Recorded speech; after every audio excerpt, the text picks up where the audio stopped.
In just 7 days, something happened in the Middle East that many military analysts say could change how modern wars are fought forever. This wasn't a small skirmish. It wasn't a limited strike meant to send a message.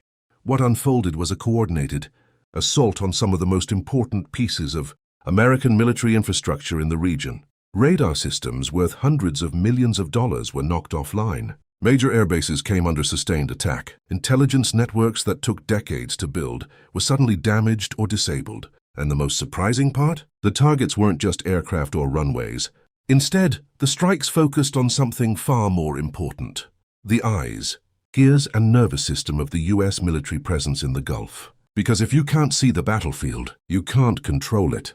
And according to satellite imagery, defense analysis reports, and official military statements, that's exactly what happened during the first week of this conflict. But to understand how it unfolded, we need to start with the moment the first missiles were launched. Early on the morning of February 28th, the region woke up to the sound of incoming drones and missiles crossing the skies above the Persian Gulf. Reports quickly began pouring in from defense ministries and radar operators across the region. Ballistic missiles had been detected. Drone swarms were approaching. Interceptor systems were firing almost continuously. Within hours, it became clear that this wasn't a single strike. It was a massive retaliation campaign. Hundreds of drones and missiles were launched toward targets across multiple countries, with the United Arab Emirates and Kuwait absorbing some of the heaviest pressure. Air defense networks across the region were forced into high-tempo engagement cycles, intercepting wave after wave of incoming threats. But this wasn't random. Military analysts began noticing something unusual about the pattern of attacks. The strikes weren't simply aimed at destroying aircraft or damaging runways. Instead, the missiles were landing near radar systems, communication facilities, and intelligence infrastructure. In other words, the attack wasn't just about causing damage. It was about blinding the system. And nowhere was that strategy more obvious than at one of the most important American bases in the region. Just south of Abu Dhabi sits Dhafra Air Base. To the casual observer, it might look like any large military installation. Long runways stretching across the desert, rows of hangars, radar towers, and maintenance facilities. But inside the U.S. military command structure, Dhafra plays a very specific role. It functions as one of the main intelligence, surveillance, and reconnaissance hubs for the entire Central Command region. Aircraft based there monitor activity across thousands of miles. High-altitude reconnaissance platforms collect signals, intelligence, and imagery from enormous distances. Drone fleets operate from the base, providing persistent monitoring of military activity across the region. For years, this base served as one of the key nodes allowing commanders to track missile launches, naval movements, and military developments in real time. And during the opening hours of the conflict, it became one of the first major targets. Missiles struck sections of the base complex. Satellite imagery taken shortly after the attack showed damaged buildings within sensitive operational areas. But the most significant target wasn't a runway or aircraft shelter. It was a radar system. Specifically, a long-range missile detection radar that plays a critical role in the regional missile defense network. Losing that system didn't just damage the base.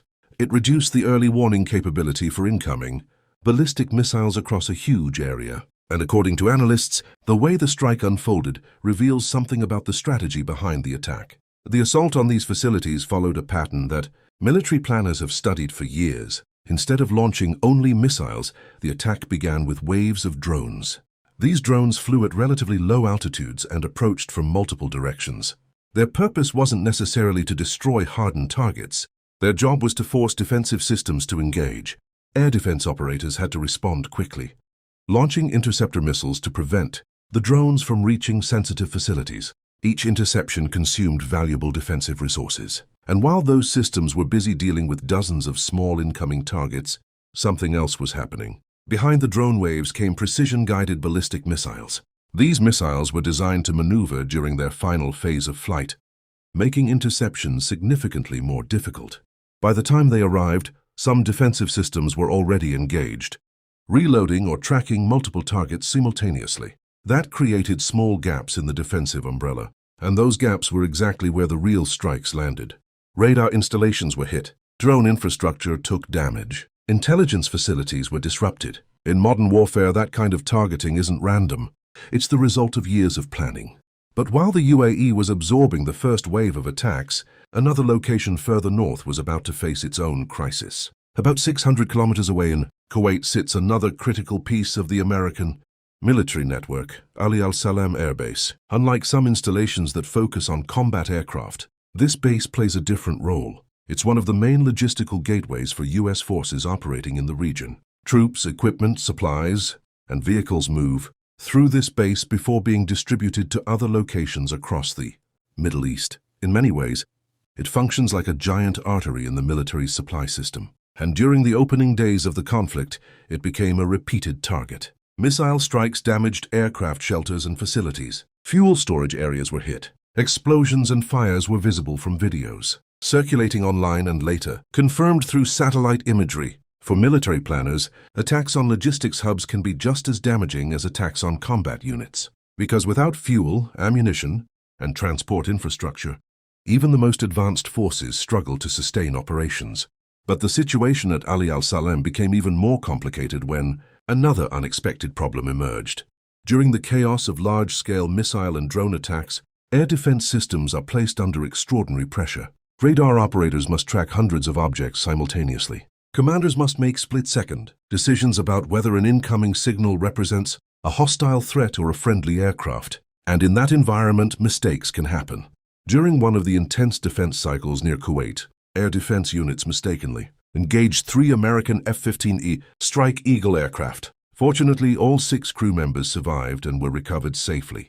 But the incident highlighted something important. Saturation attacks don't just threaten infrastructure, they overwhelm decision-making systems.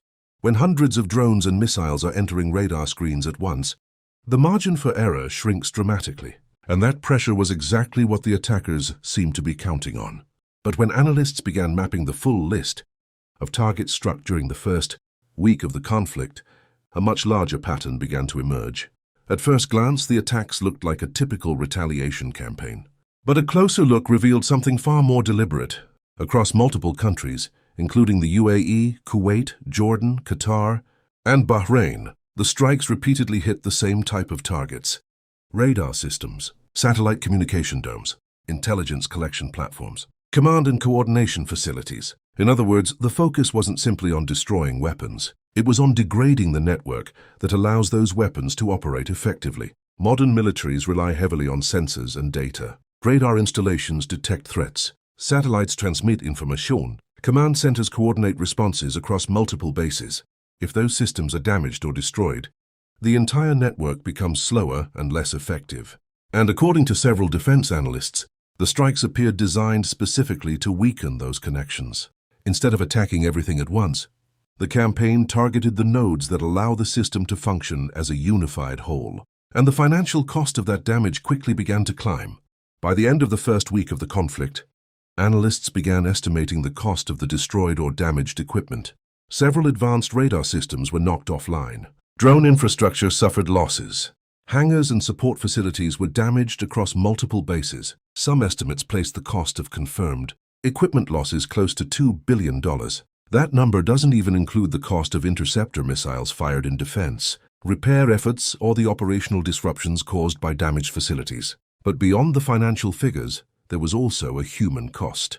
During one strike on a logistics facility connected to port operations in Kuwait, a drone attack hit a fortified operations center. 6 U.S. service members assigned to a logistics unit were killed. They were not combat pilots or frontline infantry. They were the personnel responsible for keeping supply networks running, the people who ensure that equipment, fuel, and resources reach the units that need them. Their deaths underscored how modern conflicts often impact parts of the military system that rarely receive public attention. And while military forces were dealing with the immediate consequences, political leaders across the region were facing a difficult dilemma. Several of the countries hosting American military bases had previously made it clear that they did not want to be drawn directly into a large-scale regional conflict. Many governments had attempted to maintain diplomatic balance, seeking to avoid becoming active participants in a confrontation between major powers.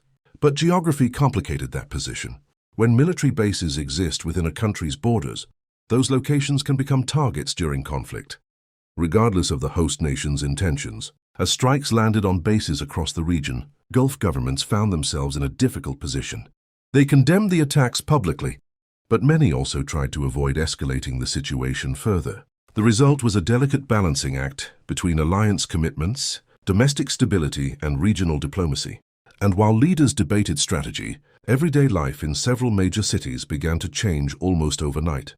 For many people living in cities like Dubai, Abu Dhabi, and Kuwait City, the early days of the conflict brought scenes that were both unfamiliar and unsettling. Air defense systems launched interceptors into the night sky. Airports temporarily suspended operations. Flights were delayed or rerouted. Explosions could occasionally be heard in the distance as interception attempts took place, high above the cities. In some areas, drone debris and fragments from intercepted missiles fell to the ground, prompting emergency response teams to secure the locations. The human impact extended beyond military installations. Migrant workers and civilians in affected areas experienced the disruptions directly through airport closures, workplace interruptions, and the uncertainty that comes when conflict suddenly appears close to home. For cities known primarily as global business hubs and tourist destinations, the change in atmosphere was dramatic, and as new waves of missiles and drones continued to be tracked by regional radar networks, one question began to dominate discussions among analysts and policymakers alike. The first week of this conflict revealed something important about the nature of modern warfare. Battles are no longer fought only between tanks and aircraft. They are fought between networks. Sensors, satellites, communication systems, and intelligence platforms now form the backbone of military power.